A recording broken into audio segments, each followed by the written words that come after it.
BJP Chanakya Amit Shah ಚುನಾವಣೆ ರಣತಂತ್ರ ರೂಪಿಸುವಲ್ಲಿ ಎತ್ತಿದ ಕೈ. ಅವರು ಕದನ ಕಣಕ್ಕೆ ಎಂಟ್ರಿ ಕೊಟ್ಟಲ್ಲೆಲ್ಲ ಬಿಜೆಪಿ ಜಯಬೇರಿ ಬಾರಿಸಿದೆ. ಹೀಗಾಗಿಯೇ ಶಾ ಚಾಣಕ್ಯ ಎಂದು ಬಿರುದಾಂಕಿತರಾಗಿದ್ದಾರೆ. ಮೊನ್ನೆ ನಡೆದ ಹೈದರಾಬಾದ್ ಪಾಲಿಕೆ ಚುನಾವಣೆಯಲ್ಲಿ ಬಿಜೆಪಿ ಅಮೋಘ ಸಾಧನೆ ಮಾಡಿದೆ. ಈ ಫಲಿತಾಂಶದ ಹಿಂದೆ ಇದ್ದದ್ದು ಅಮಿತ್ ಶಾ ಮೆದುಳು. ಬಿಹಾರ್ ಎಲೆಕ್ಷನ್ ಕಣಕ್ಕೆ ಕಾಲಿಡದ ಶಾ ತೆಲಂಗಾಣಕ್ಕೆ ಸುಮ್ಮನೆ ಬರಲಿಲ್ಲ. ಪಾಲಿಕೆ ಚುನಾವಣೆಯಲ್ಲಿ ಬಿಜೆಪಿಗೆ ಶಕ್ತಿ ತುಂಬುವ ಮೂಲಕ 2023ರ ತೆಲಂಗಾಣ ವಿಧಾನಸಭೆ ಚುನಾವಣೆಯಲ್ಲಿ ಪಕ್ಷವನ್ನು ಅಧಿಕಾರಕ್ಕೆ ತರುವ ತಂತ್ರದೊಂದಿಗೆ ಹೈದರಾಬಾದ್ಗೆ ಬಂದಿಳಿದಿದ್ದರು.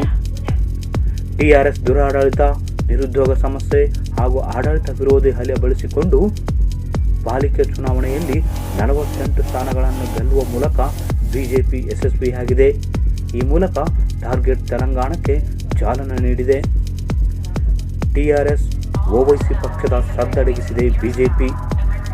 ಯಾರಿಗೆ ಬಹುಮತ ಬರದಿದ್ದರಿಂದ ಅತಂತ್ರ ಸೃಷ್ಟಿಯಾಗಿದೆ. ತೆಲುಗು ದೇಶಂ ಪಕ್ಷ 1 ಸ್ಥಾನ ಗಳಿಸದೇ ಇರುವುದರಿಂದ ಠೇವಣಿ ಕಳೆದುಕೊಂಡಿದೆ.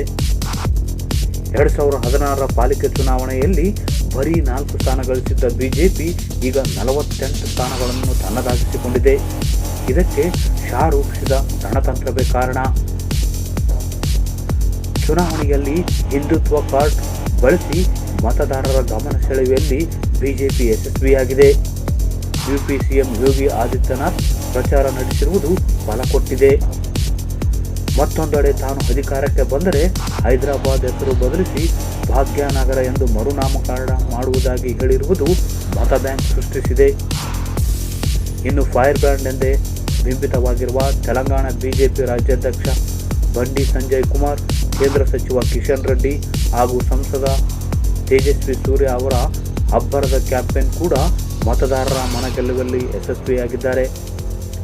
ದಕ್ಷಿಣ ಭಾರತದಲ್ಲಿ ಭದ್ರವಾಗಿ ನೆಲೆಯೂರಲು ಹವಣಿಸುತ್ತಿರುವ ಬಿಜೆಪಿಯ ಮುಂದಿನ ಟಾರ್ಗೆಟ್ ತೆಲಂಗಾಣ ಹಾಗೂ ತಮಿಳುನಾಡು, ಕೇರಳ.